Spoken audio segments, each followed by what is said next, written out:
ঘোষণা করছি। সাংগঠনিক সম্পাদক পদে মোহাম্মদ দেলোয়ার হোসেন ফুটবল প্রতীক নিয়ে 117 ভোট পেয়ে নির্বাচিত হয়েছে। মোহাম্মদ দেলোয়ার হোসেন। তার নিকটতম প্রতিদ্বন্দ্বী মোহাম্মদ নুরুদ্দিন শেখ আম প্রতীক নিয়ে 62 ভোট পেয়েছেন। আমরা নুরুদ্দিন শেখ ভাইকে অভিনন্দন জানাই। আব্দুল হান্নান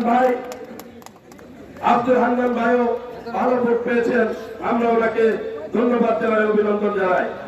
সাধারণ সম্পাদক পদে জসিমউদ্দিন ফুয়াদ কলম নিয়ে 110 ভোট পেয়ে বিজয়ী পেয়েছে।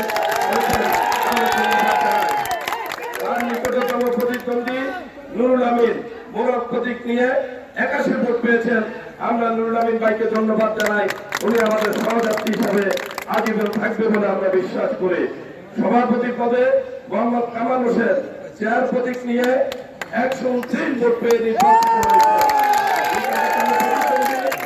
মোহাম্মদ ইউসুফ আলী আনারস প্রতীক নিয়ে 69 ভোট পেয়েছেন। আমরা ইউসুফ ভাইকে ধন্যবাদ জানাই, অভিনন্দন জানাই।